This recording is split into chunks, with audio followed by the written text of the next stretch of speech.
siguro yung mga kabataan binibigyan natin yung mga awit ito, pero yung mensahe binibigay ng mga natin ito, tuloy na kayo napakabigyan, napakalakas yung mensahe binibigay ng mga awit ito. Hindi natin ipadala ng ilaw.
Pero puri po ang pagkakadiwan na pag silang alalahanin mo ay nararawitin sa ating Panginoon. Gusto ko lang po i-share itong awitin ito na lagi. Yung team po namin for the month is resilience, di ba? Yung first week natin, nalaman natin na yung resilience is about how you parang babalik ka para magbaba ka para sa babakapin mo yung sarili mo, di ba? Sa second natin, paano ka magiging patatag. Ngayon, habang pinag-aaralan ko yung song na to at yung team natin, may nabasa ako sa Bible, which is basa natin sa 2 Samuel chapter 12 verse 20. Ang sabi doon, ito yung story ni David nung namatay yung anak niya. Di ba? Yung pagkakataon nito, nagkasala si David, alam natin yung nangyari sa kanya, di ba? Tapos yung anak nila ni Ruth, anak nila ni Ruth, ay namatay. Sa kabila nun, habang may sakit pala yung anak ni Rod, ni David, nagpipray na siya sa Panginoon.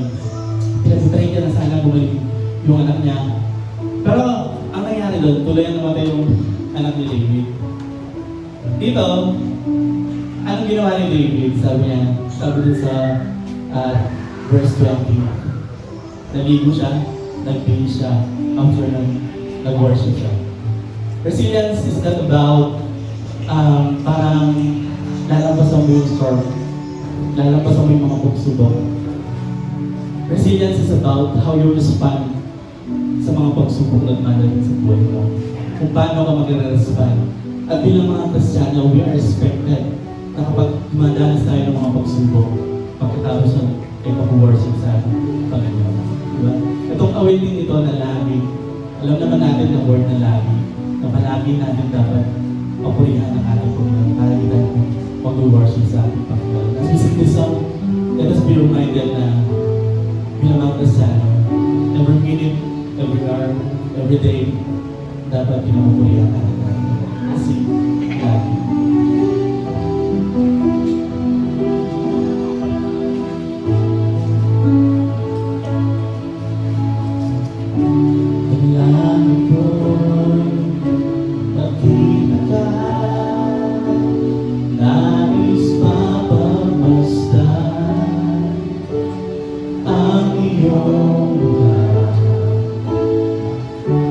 Hawin mo ang ulan, nais masilayan, kalwalhatian mo. Dalangin ko'y makita ka, nais mapagmasdan ang iyong mukha. Hawin mo ang ulan, nais masilayan, kalwalhatian mo.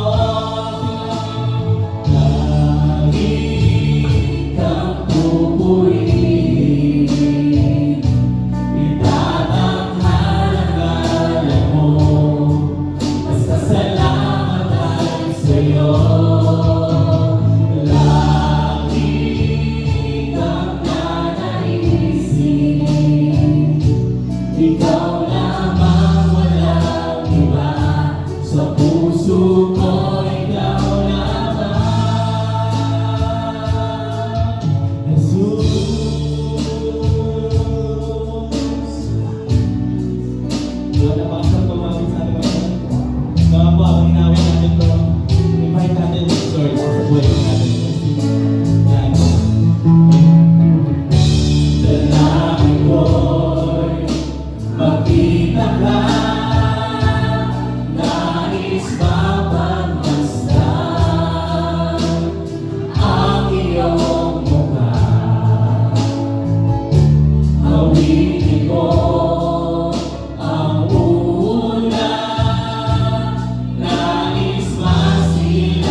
ko sa piling mo.